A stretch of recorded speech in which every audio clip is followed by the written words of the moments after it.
Hey, this is Holly. Okay, come on, Red. Hey, what's up, players? This is WWE Hall of Famer Teddy Long, and I just want you to know that you're watching the Jeffrey Show live, and that's real talk, players.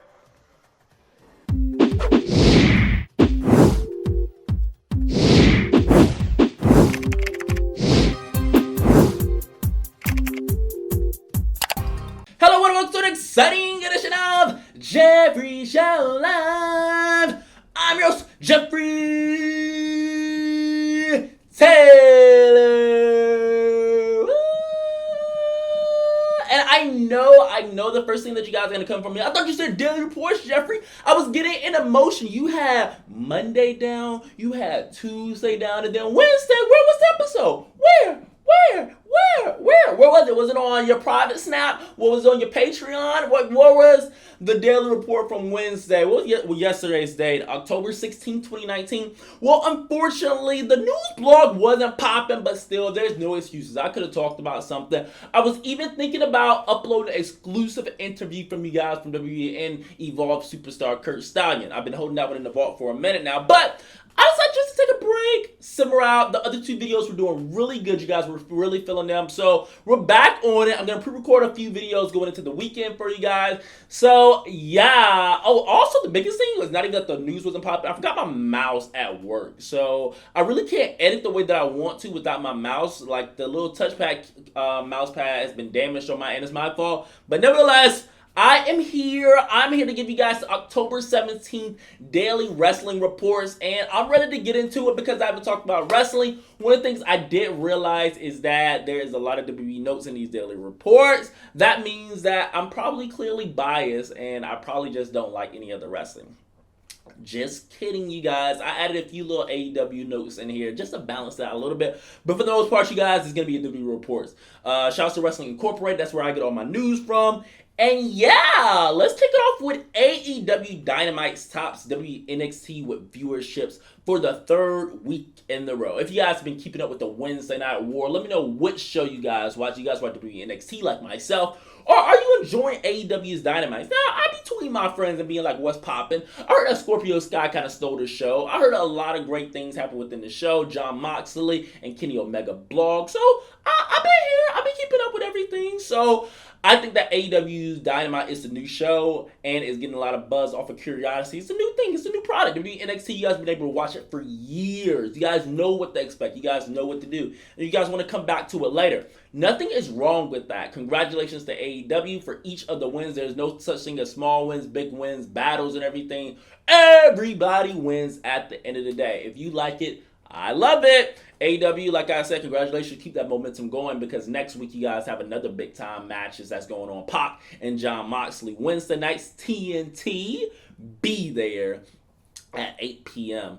In addition to that, we have CM Punk news. CM Punk is probably always going to be in the news. Let's just accept that CM Punk is going to be a part of all the blogs, all the news at this point. CM Punk was asked if he watched AEW wrestling because at one point, it was reported that CM Punk would be going to AEW, and here we are. No CM Punk in sight. So CM Punk said he does not watch wrestling. And CM Punk has been saying that quite a bit. So why is he still taking interviews? Like, you know that we're going to ask about wrestling. Like, what else? No disrespect to CM Punk, you guys, but what else has CM Punk done relevant other than lose an MMA fight that caught blogs? But even that still didn't hurt his career or damage it. I don't know what CM Punk.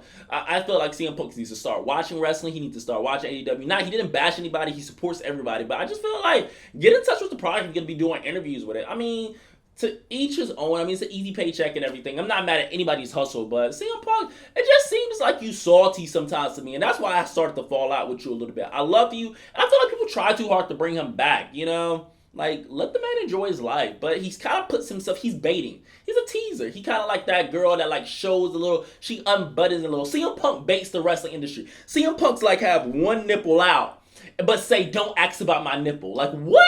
How are you going to show me something and not give it to me, CM Punk? And that's my only issue with you. I feel like you bait things. I think you do things. And you can say that you don't CM Punk, but you do. You do. You can't deny it. You do. So, I like CM Punk. I love CM Punk, one of my favorite wrestlers of all time. Don't get me wrong. But I feel like he baits us. And he gets on these wrestling platforms. And I don't watch wrestling, but I wish everybody the best.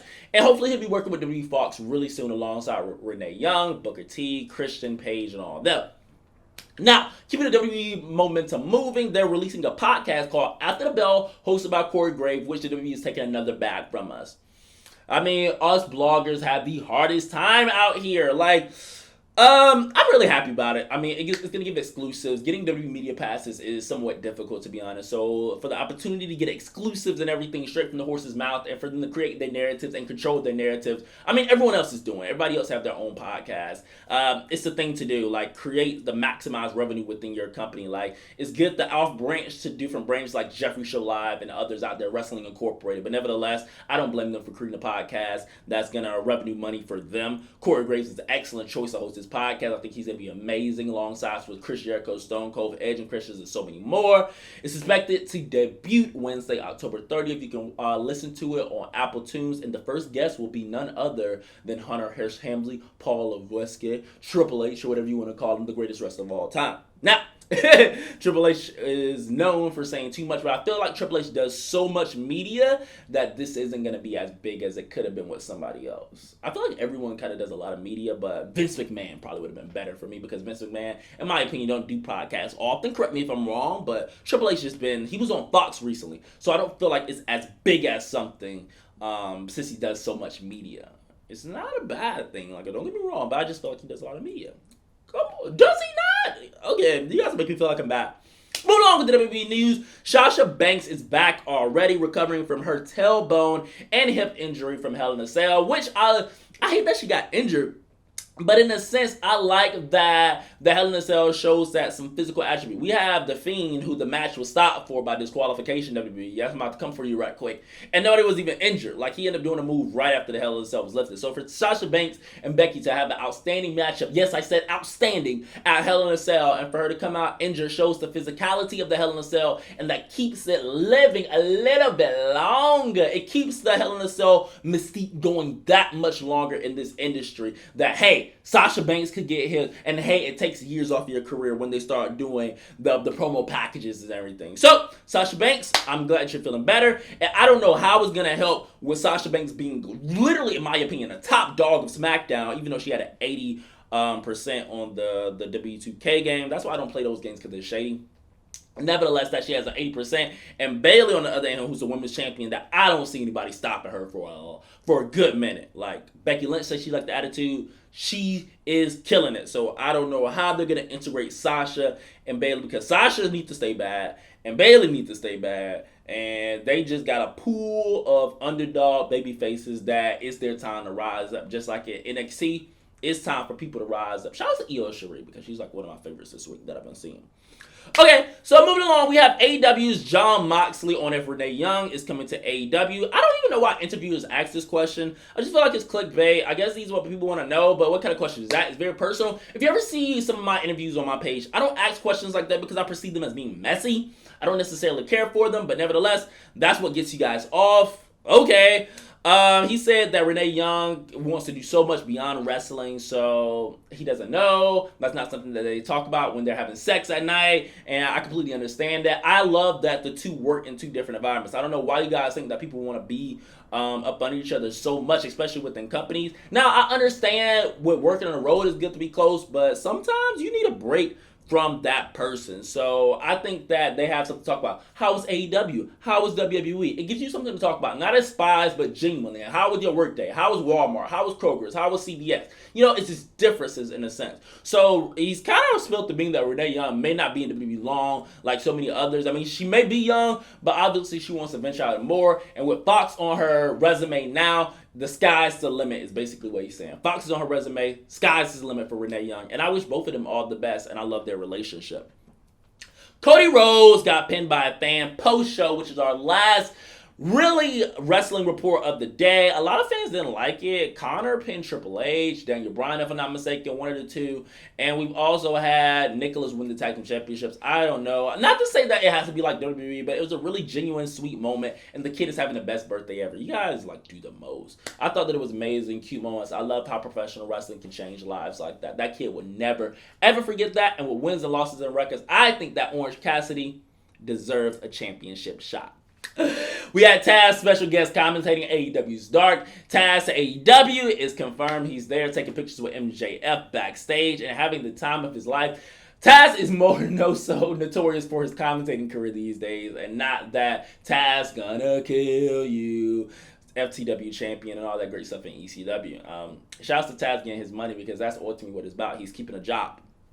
Also, the final report within AEW is that Lucha Soares is injured, and he may not be injured long term, but he may be coming back sooner than later. They just needed to take him some time from the tournament just so he can make sure that he's good long term. That, I'm not saying that this is a negative thing towards AEW, but that's going to be the thing, is conditioning and really balancing your top superstars and even your superstars in general. I don't know how Attitude Era did it, to be honest, but it can be done. It's a really intense schedule, intense business, and I feel like just because of the tightness of the roster and how intense the schedule is going to be, just wishing all the wrestlers in the world to be healthy as possible. And Luchasaurus, I feel like he's going to be back soon, killing it more than ever, because I love Luchasaurus and he is extremely over.